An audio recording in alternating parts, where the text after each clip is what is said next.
informação é análise com ele, Maurício Noriega, sempre às segundas-feiras aqui conosco. Tudo bom, Nori? Bom dia. Tudo bem, Carol. Bom dia. Estivemos juntos aqui também no fim de semana. Sim. Acompanhei Maurício Noriega na programação da CNN Brasil. Um fim de semana recheado no Campeonato Brasileiro. Depois de 3 rodadas, temos a seguinte classificação: Bragantino na liderança e Vitória, Corinthians e Atlético Goianiense e Cuiabá na zona de rebaixamento. A gente traz aqui em tela para você, olha só, como é que estamos nesse momento no Campeonato Brasileiro.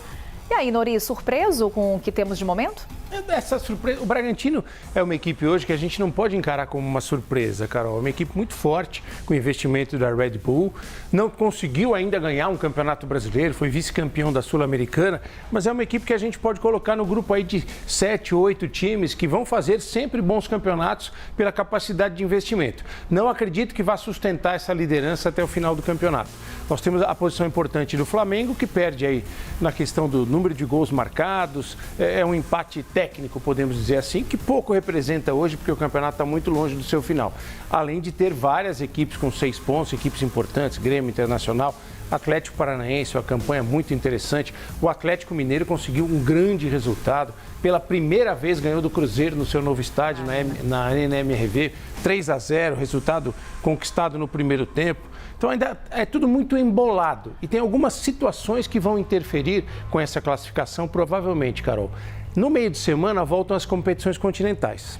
Tem 2 casos. Nós tivemos, por exemplo, Palmeiras e Flamengo, que a gente vai falar mais pra frente, foi um jogo frustrante, decepcionante, um 0-0 sem graça. O Flamengo e o Palmeiras têm jogos difíceis no meio de semana. Eles vão viajar para muito longe, o Flamengo vai para Bolívia, enfrentar o Bolívar, 4.000 metros de altitude quase, e o Palmeiras vai para Quito, enfrentar o Independiente Del Valle, 3.000 metros ali de altitude. São jogos difíceis e que certamente tiveram influência na maneira como as equipes jogaram ontem aqui no estádio do Palmeiras. Então vamos aqui olhando, até Nori, antes de olharmos para os gols de forma individual, aqui temos na tabela também o Palmeiras. Essa é a segunda página, né? Pois é, nossa segunda página, olhando aqui também para o rebaixamento, mas já destacando aqui a posição do Palmeiras, porque teve jogo contra o Flamengo. Sim. E lembro das várias conversas que temos aqui quando falamos de esportes, a grande expectativa para esse jogo, porque sim, olha, estamos aí diante de 2 favoritos ao título do Brasileirão. Só que não saiu gol. Foi um jogo assim em que o medo prevaleceu, muito respeito entre as equipes. E a minha visão hoje, lembrando do que eu vi do jogo ontem, hoje eu posso afirmar, os 2 times entraram para não perder.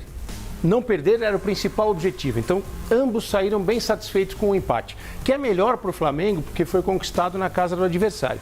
Foi um jogo muito travado, poucos bons lances, o Flamengo teve um primeiro tempo melhor, na segunda etapa o Palmeiras deu uma equilibrada, muitos jogadores foram poupados, por exemplo, o Pedro e o De La Cruz, que hoje são os principais jogadores do Flamengo, começaram no banco de reservas, só entraram no segundo tempo. Por conta das competições? Por conta do desgaste da sequência de jogos, é um trabalho muito científico feito pelas comissões técnicas, quando os jogadores estão num nível de desgaste, isso é medido online, Carol, eles têm isso durante o jogo, se qualquer coisa está passando do limite, o jogador está próximo de estourar, ter uma lesão muscular, a comissão técnica sugere que ele seja poupado. Eles entraram no final do jogo e não mudaram muito a história para o Flamengo. Assim como o Estevão, aquele menino de 16 anos do Palmeiras, entrou no segundo tempo, também não mudou muita coisa. Houve um gol do Palmeiras anulado, bem anulado, em posição de impedimento. Então foi um jogo decepcionante, mas que a gente entende pela questão da sequência de jogos que essas 2 equipes vão enfrentar. O Flamengo está melhor no campeonato, o Palmeiras fez um gol apenas no Campeonato Brasileiro, perdeu em casa para o Inter, empatou em casa com o Flamengo. No retorno, essa sequência o Palmeiras vai fazer fora de casa.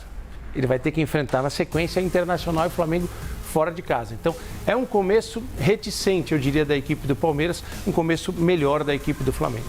Pois é, o campeonato está só no comecinho, muito no começo. Nori? Dá pra gente aqui já falar de surpresas que, de fato, olha, o Palmeiras e o Flamengo, que eram apontados como os favoritos, podem não ser mais tão favoritos assim? Não, eles seguem sendo favoritos. Está decepcionando nesse início? Eu acho que tem uma grande decepção, e ela é grande pelo impacto que essa decepção tem, que é o Corinthians.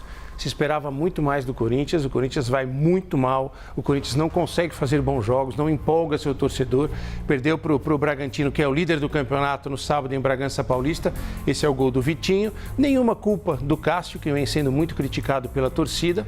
A gente vê aí toda a tecnologia do árbitro de vídeo para confirmar o gol. Belo chute do Vitinho. O Corinthians é um time hoje, Carol, que ele é inofensivo. E não dá para o torcedor do Corinthians aceitar essa situação. E por onde tem que passar essa mudança, essa reformulação? O Corinthians mudou muito o time em relação ao ano passado, mas coletivamente está muito longe de empolgar. É uma equipe ainda muito confusa, que marca muito mal, que deixa muitos espaços entre os seus setores. O meio-campo está muito longe do ataque, também está muito longe da defesa. Então é uma equipe frágil. Enquanto o Corinthians não tiver uma consistência coletiva, os bons valores que o Corinthians contratou, como o Garro, argentino, Coronado, brasileiro que foi buscar na Arábia Saudita, o Pedro Raul, atacante, Yuri Alberto, atacante, enquanto não houver uma estrutura coletiva que possa solidificar o trabalho desses jogadores individualmente, o Corinthians não vai progredir. Agora tivemos o São Paulo em campo. Vou trazer mais esse destaque para você, Nori, porque é um destaque importante. A gente acompanhou aquele cai não cai, do Carpini, caiu, né? E aí já foi anunciado um novo técnico, mas ainda não estreou. Mas ele acompanhou o jogo. Estava no jogo, lá em Goiânia, no estádio do Atlético Goianiense. O que ele pôde conferir de perto? Ele conferiu, para mim, a melhor partida do São Paulo no Campeonato Brasileiro. Não apenas pelo resultado, porque o São Paulo jogou realmente muito bem no primeiro tempo, diante de um adversário fraco, um adversário que começou muito mal o campeonato, o Atlético Goianiense, e que ainda deu uma ajuda fundamental para o São Paulo. Quando estava 1-0, o Luiz Felipe, o zagueiro do Atlético Goianiense, fez um pênalti absolutamente infantil que o Luciano sofreu e converteu com 2-0. Aí, com um jogador a mais, o jogo ficou mais tranquilo ainda para o São Paulo. E ainda houve uma outra expulsão de jogador da equipe do Atlético Goianiense.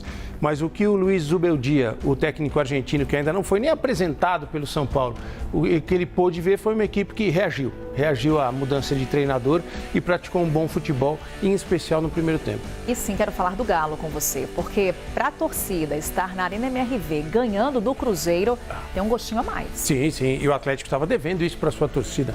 O Galo fez um jogo muito... A gente está vendo ainda... Esse é o terceiro gol do São Paulo, marcado pelo Ferreira. E aí, agora sim, imagens do... Olha que golaço do Zaratio.